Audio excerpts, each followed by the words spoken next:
Welcome to the All on About Everything interview series, episode 7. Today, we will be interviewing one of Jamaica's greatest designers. Her name, Kadian Nicely, from Kadian Nicely Exclusive.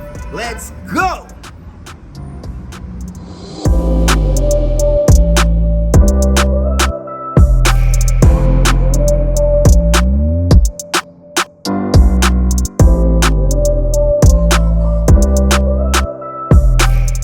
And we are here at Kadian Nicely Exclusive. And we're going to be having an exclusive. You know, a lot of persons would see Kadian Nicely and they don't know the come up. They don't know the work that would have gone into allowing her to be the prolific designer that she is today. Thank you. Yeah. All right. So Kadian, you know, how did you start this? You know, tell us about the as a child coming up, the etc. Well, for me, growing up, I lived in the country, and my aunts had. Which country is that? St Thomas. I'm from St Thomas. From St Thomas. We're in St Thomas. Yellow Spansad. I was born in White Horses. My aunt, they would sew. They would they had machines around the house, and they would knit and stuff like that. But I was always the skinny one, so I had to always be adjusting stuff. So that's how I got to understand how the body works and what will fit. And I just always do stuff. But I remember when I went to high school, I went to Camperdown. Solemn Optima Pretender Soon, you know, red and blue for life. Yeah. And I was always playing around with stuff, so people know me as the girl that would make clothing. I remember in the 10th grade, I sold a dress to one of my friends. You sold the first dress? My first dress in the 10th grade. How much you sold? Kimisha? You buy the first Kadian Nicely exclusive dress. First Kadian Nicely exclusive dress. To wear to Spanglers dance. Oh, okay. And if you know that dance, yeah, man, I had some of that. A big dance. Yeah, man. I don't remember if it was $2,500 I salaried for, but somewhere around there. I mean, back then, that's a good price. Yeah. So that was where it started, and then I started doing fashion shows at Camperdown. And I remember my teacher, Miss Brown, she had started a fashion club. So the fashion club. And it's still going? That is at Camperdown now. Like, we were the beginners.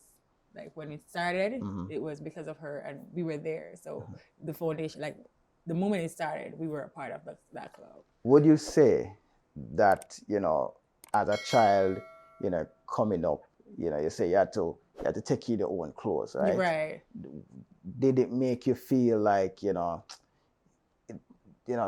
because sometimes, as a slimmer one, because I used to be the slimmer one, right. I used to get trouble for being the slimmer one, So, did you feel like uncomfortable at any point, and did that force you, to start to design your own stuff? I mean, yes, because you couldn't find any clothing to fit. All the jeans were short, because I'm tall and skinny. But when I started realizing I could do my adjusting the stuff, I felt good doing it myself. And then I started walking in the stores, window shopping, because I couldn't afford the clothing. But I'm like, I can do this, So of course you felt some kind of way because you have to be adjusting everything and whatever. But that really made you look into curious about other stuff. Like, how do they make these? Like, people make these, I can do it, and that was it. You modeled. Right. That was a plus. Yeah. And, so which company were you modeling for? And how were you discovered? At Camperdown. Yeah. I was at school, and St. International, do pieces was scouting models. And then I was one of the ones that it took. And I think I was in high school when they found me, like around 16, and I did the competition. And I did a couple meetings, but I never really go back. And then the next year, they called the school, wanted to see me again, and asked me to re-enter the competition. And then we developed a relationship. I mean, that part took me on many levels. I traveled a bit, and I didn't do anything big here, but over there it was. We could do something with ourselves. I made a lot of connections, and that was a good A part of my pivotal journey. point. Yeah. Some would say that, Mr. Dwight Peters is a bit hard to work with at times. What do you think about that? For me, I kind of understood why he was like what he was, because the industry is it's very hard as a business person, and some people project their defense mechanism in a different way. I don't think it's really hard to work with. It's just that there are rules, and you have to understand the rules in any establishment that you go to. You have to understand that this work that way and this work that way. It's either you're going to work with it or not. Some people can't manage. It's a very tough industry. So it can't baby you, because when you go overseas or you go abroad, that's how they talk to you. You just have to get it right. People are shouting at you, but it's because of the hype, the excitement, and they want the show to look good on the outside. So you have to really understand that. Get it right and don't act stupid. Tell us about that first fashion show that you decided for at Camperdown. Yes. The first one I did was in the 9th grade. I think I did it in 9E classroom. That was the first one. It was very intimate. And then actually I did one in front of the entire school, which was good. Yeah, in help of Miss Brown and other teachers. And my classmates, they were very supportive. And that helped to build the confidence. Yeah. And they're still very supportive to this day. Okay. All right. So since Camperdown days, you would have, been modeling and, designing your own clothing. How did you get here? Here. What? Yes. Here. All right. How I got here is basically, so as I said, I modeled, I traveled, and I was going to UA. I did UA. I did political science at UA. I did not. Interesting. It's the first time. I don't really speak about it on my interviews because I never really finished my degree. I think I went into the 2nd year. Poli-sci. I love poli-sci. When going to UA, it was good. I made a lot of connection. I kind of understand how to build business. I met a lot of people who were going to school and doing business at the same time. And I understand that once you go to school, you're at the tertiary level, you have to make those connections if you're going to do business, so that when you finish, the business can actually thrive. I did a couple of fashion shows at UA. Met a lot of people there that are still connected to me today. After UA, I remember, as I said, I traveled a bit. I went to New York, and I just couldn't finish UA because I didn't have the funds. I had my daughter, and I couldn't afford to take care of her myself and send myself to UA, pay the bills. So you had a choice. So I had to just stop going, because if I was going to school, she couldn't go to school. Stop going, and then let her do her thing. I went to New York.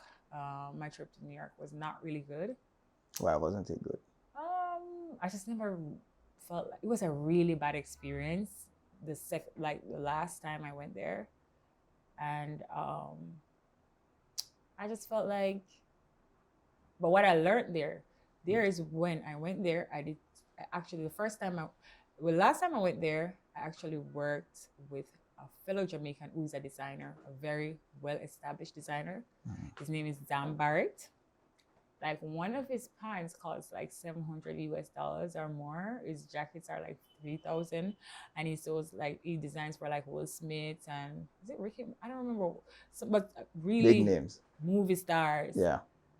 But when I went there, and I would go there and just help him out. He's a cool guy, really guy, very religious, God person, and he would tell me. I learned some stuff from him in terms of how to sell the product.